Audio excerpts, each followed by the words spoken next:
शिफा, तुम्हारे लिए सरप्राइज है। सरप्राइज? कैसा सरप्राइज? मैंने माँ को बुलाया है। क्या तुम्हारी माँ आई है? मासूम, साल में मेरा एक बार बर्थडे आता है, उसमें भी तुमने अपनी माँ को बुला के खराब कर दिया। अरे मैंने तुम्हें बोला था क्या उनको बुलाने के लिए? अरे शिफा, ये तो खुशी की बात है, तुम्हारे बर्थडे पे माँ आई है। काहे का खुशी? तुम्हें अच्छे से पता है जब तुम्हारी माँ आएंगी तो क्या करवाएंगी। दिन भर काम, कपड़ा धो दो, खाना दो, चाय दो, दवाई दो, इन सब चीज से मेरा सर में दर्द होता है। अरे शिफा, तुम होश में हो? क्या बोल रही हो? वो हमारी माँ है, थोड़ी इज्जत कर लो। काहे का इज्जत? जब मन करता मुंह उठा के चली आती है यहाँ पे। और मुझे उनके साथ बर्थडे नहीं मनाना था, मुझे तुम्हारे साथ मनाना था। क्यों बुला लिए तुम उनको? मैंने बोला था क्या तुम्हें? अरे माँ को तो मत बेइज्जत करो, वो हमारी माँ है। अगर हम इज्जत नहीं करेंगे, वो हमारे पास नहीं आएगी तो कहाँ जाएगी? मासूम, एक बात कह रही हूँ, अगर तुम अपनी माँ को रखना चाहते हो ना तो मैं चली जाऊंगी यहाँ से। अगर तुम मेरी खुशी चाहते हो तो माँ के आते ही उन्हें वृद्धाश्रम छोड़ आना। अरे शिफा, तुम जो बोल रही हो तुम्हें समझ में आ रहा है? तुम कितनी बड़ी बातें बोल रही हो। बोलने से पहले एक बार अपनी पट्टी उतार के तो देख लो, सामने कौन खड़ी है।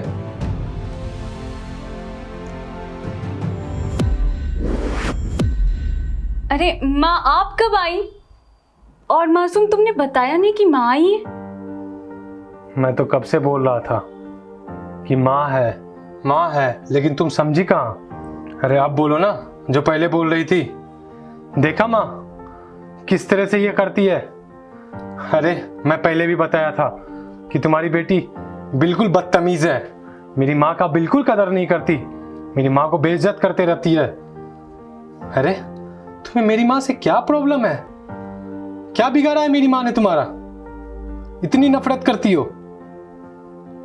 अरे तुम्हारी माँ को मैं अपनी माँ समझता हूँ और तुम मेरी माँ से इतनी नफरत। बदतमीज लड़की, मैंने तुझे ये सिखा के भेजा था ससुराल? हाँ, तुझे मैंने पहले भी समझाया था कि ये तेरा मायका है, लेकिन जहाँ तू जा रही है शादी करके वो तेरा ससुराल है। लेकिन नहीं, तुझे इतनी बात समझ में नहीं आई बिल्कुल भी।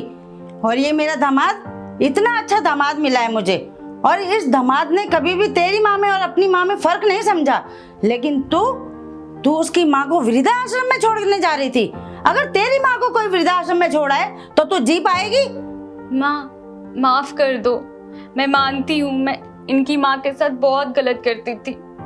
मैं वादा करती हूँ दोबारा ऐसा नहीं होगा, और मैं ऐसा कोई काम नहीं करूँगी जिससे तुम्हें शर्मिंदा होना पड़े। माफ कर दो। तुम्हारे पापा ने मुझे इतना समझाया कि इस लड़की पर रोक टोक करो, लेकिन मैंने तुम्हारे ऊपर कभी कोई रोक टोक नहीं लगाई। क्यों? क्योंकि तुम्हारे 4 दिन है मायके में और बाकी सारी जिंदगी तुम्हें ससुराल में बितानी है, और तुमने सास का यही मान रखा, यही दामाद जी का मान रखा। शर्म आनी चाहिए तुम्हें। तुम एक अच्छी बहू कहलाने लायक नहीं हो बिल्कुल भी। अगर तुम्हारी माँ को ये वृद्धाश्रम में छोड़ के आ जाए तो क्या बीतेगी तुम्हारे ऊपर? बताओ मुझे।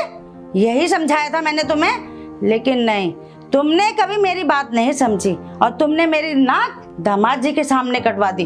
आज मैं इनके सामने मुंह उठाकर देखने लायक नहीं रह गई। अच्छा हुआ कि आज तुम्हारे पिताजी मेरे साथ नहीं आए। अगर आज वो मेरे साथ आते और तुम्हारा ये रूप देखते तो वो अपनी खुद की ही नजर में गिर जाते। अरे लड़की, ये जो लड़का है ना जिसकी माँ से तुम इतनी नफरत करती हो, तुम उसी के घर में रहती हो। ये उसी का बेटा है जिससे तुम इतनी नफरत करती हो, और उसके घर में रहकर अपनी जिंदगी इतने आराम से बिता रही हो, और तुम उसी से इतनी नफरत करती हो। शर्म आनी चाहिए तुम्हें। तुम मेरी बेटी कहलाने के लायक नहीं हो। मैं जा रही हूँ और आज के बाद मैं तुम्हारे घर में नहीं आऊंगी। माँ, तुम कहीं मत जाओ, वैसे भी मुझे अपनी गलती का एहसास हो गया है। मासूम, तुम मुझे माफ कर दो, आगे से मुझसे ऐसी गलती नहीं होगी, प्लीज माफ कर दो। तू चुप कर, मुझे तुझसे कोई बात नहीं करनी। अगर तुझे माफी मांगनी ही है तो दामाद जी से मांग और अपनी सास से माफी मांग, और मैं जा रही हूँ इस घर से। आज के बाद मैं तेरे घर में पैर तक नहीं रखूंगी। कोई नहीं माँ, इसे अपने गलती का एहसास हो चुका है, मैंने माफ कर दिया है, आप भी माफ कर दो। दामाद जी, अगर आपने ही इसे माफ कर दिया है तो मैं कौन होती हूँ इसे ना माफ करने वाली। कोई नहीं माँ, आप बैठो। सिफा, खाना लगा दो माँ के लिए।